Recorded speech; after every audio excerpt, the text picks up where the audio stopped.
Dictation 100 शब्द प्रति minute start होगा 5 सेकंड बाद।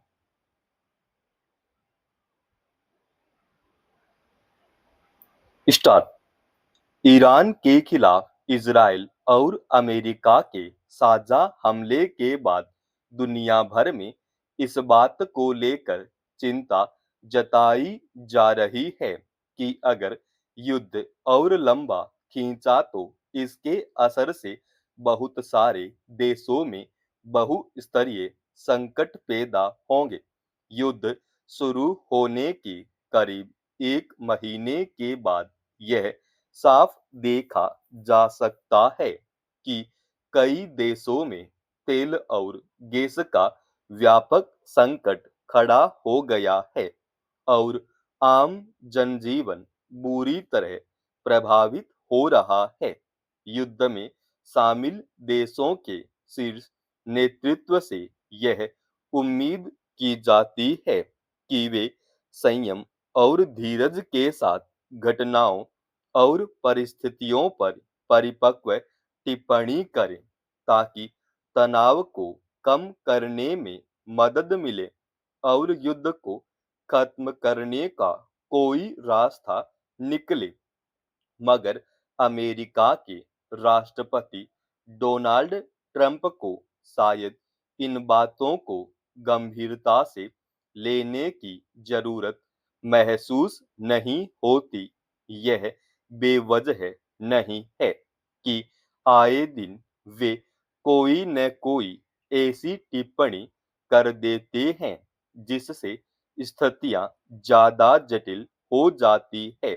गौरतलब है कि गुरुवार को राष्ट्र के नाम संबोधन में ट्रंप ने कहा कि अमेरिका आने वाले 2-3 हफ्तों में ईरान पर बड़ा हमला करने जा रहा है और हम उन्हें पाषाण युग में पहुंचा देंगे।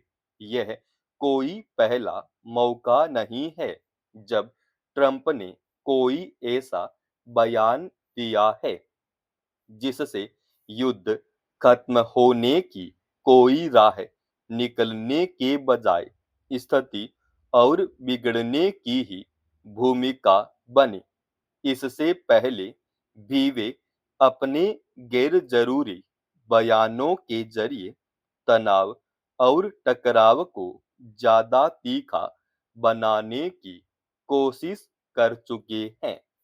सवाल है कि उन्हें ऐसा क्यों लगता है कि अमेरिका के राष्ट्रपति होने के नाते कही गई उनकी बातों से केवल डर और समर्पण ही पैदा होगा। ऐसे बयानों का हासिल आखिर क्या होता है सिवाय इसके कि तनाव में और ज्यादा बढ़ोतरी हो जाती है। दो तरफा हमले और तेज हो जाते हैं।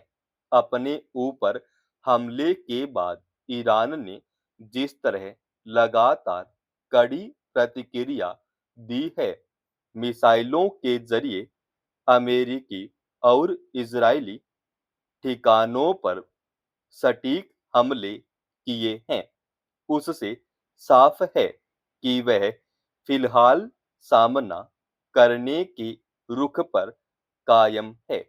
मगर इस सब का नतीजा यह सामने आ रहा है कि दुनिया के बहुत सारे देश अब धीरे धीरे कई तरह के संकटों से घिर रहे हैं।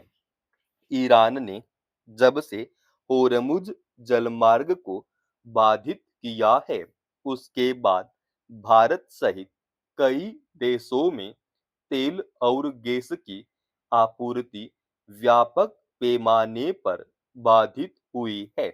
ऊर्जा की कमी से उपजी मुश्किल अब जिस स्तर पर गहराती जा रही है, उससे समूची दुनिया किसी न किसी रूप से प्रभावित होने वाली है। अभी से दबे स्वर में ऊर्जा संकट की वजह से सब ठप पड़ने की आशंका जताई जाने लगी है। जिन देशों के पास अपने संसाधन है, वे शायद संकट का सामना कुछ समय तक कर लेंगे, लेकिन जहां कच्चे तेल और गैस की आपूर्ति के लिए अन्य देशों पर निर्भरता है, वहां आने वाले दिनों में कैसी परिस्थिति पैदा हो सकती है, इसका अंदाजा लगाना मुश्किल नहीं है। इस संकट की व्यापकता की अनदेखी करते हुए ट्रंप जिस तरह जंग की आग को और भड़काने वाले बयान देते हैं, उससे यही लगता है कि शायद समस्या का हल निकालने और शांति कायम करने में उनकी कोई रुचि नहीं है। यह ध्यान रखने की जरूरत है कि युद्ध भले ही अमेरिका और इजराइल ईरान के बीच हो रहा हो, लेकिन उसकी मार कई देशों को झेलनी पड़ रही है, जबकि यह भी तय है कि समस्या का हल आखिर संवाद के जरिए ही निकलना है। देश भर में महंगाई में बढ़ोतरी के बीच अब लोगों के लिए कहीं आना जाना भी महंगा साबित होने लगा है। दरअसल वैश्विक परिस्थितियों की वजह से पहले ही संकट का दायरा फैल रहा है और चीजों की कीमतों में इजाफा हो रहा है। इस बीच हरियाणा में राजमार्गों पर टोल दरों में बेतहाशा वृद्धि की घोषणा आम लोगों के सामने एक नई परेशानी पैदा करने वाली है। इसके अमल में आने के साथ ही निजी वाहनों से यात्रा करने वालों को अब अधिक टोल चुकाना होगा। यह हाल तब है जबकि अधिकतर राजमार्गों पर बुनियादी सुविधाओं का घोर अभाव है। आए दिन लोगों को लंबे जाम का सामना करना पड़ता है। ऐसे में भारतीय राष्ट्रीय राजमार्ग प्राधिकरण द्वारा एकल और दोहरी यात्रा में 5 रुपए से लेकर 35 रुपए तक की बढ़ोतरी पर सवाल उठना स्वाभाविक है। मसलन गुरुग्राम में द्वारका एक्सप्रेसवे पर बेजघेड़ा टोल प्लाजा पर एकल यात्रा के लिए 225 रुपए देना यात्रियों के लिए भारी साबित हो सकता है। दूसरी ओर वाणिज्यिक वाहनों से वसूली का असर भी दिखेगा और आखिरकार आम आदमी पर ही इसकी मार पड़ेगी। सवाल है कि बुनियादी सुविधाओं में सुधार किए बिना टोल दरों में वृद्धि की क्या तुक है। नए वित्तीय वर्ष की शुरुआत के साथ ही राजमार्गों पर यात्रा महंगी किए जाने से लोगों में निराशा बढ़ेगी। इस समय ज्यादातर राजमार्गों पर वाहनों का दबाव बढ़ रहा है। वहीं रास्ते में साफ सुथरे जन सुविधा परिसरों का अभाव खटकता है।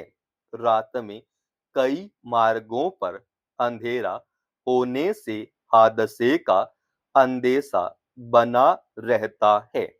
राजमार्ग प्राधिकरण के गश्ती दल तुरंत मौके पर नहीं पहुंचते। इससे लोग असहाय स्थिति में होते हैं। कई बार हादसे के बाद फिर हादसा होना यह बताता है कि प्राधिकरण को टोल की तो चिंता है, लेकिन यात्रियों की जान की नहीं। अक्सर देखा गया है कि टोल नाकों पर वाहनों की लंबी कतार लग जाती है। इससे न केवल समय की बल्कि ईंधन की भी बर्बादी होती है। हालांकि हरियाणा में टोल पर अब केवल फास्टैग या ऑनलाइन भुगतान ही किया जा सकेगा। ऐसे में संभव है कि वाहनों की कतार कुछ कम हो, फिर भी राजमार्गों पर सुविधाएं बढ़ाए बिना टोल शुल्क बढ़ाना यात्रियों पर नाहक ही बोझ डालने जैसा है। समाप्त। दोस्तों, रोजाना ऐसे ही एडवांस डिक्टेशन के लिए चैनल को आप अभी सब्सक्राइब कीजिएगा। और आज के इस डिक्टेशन का पीडीएफ फाइल हमने हमारे Telegram channel study with HP Swami पे डाल दिया है, जिसका लिंक इसी वीडियो के डिस्क्रिप्शन में डाल रखा है।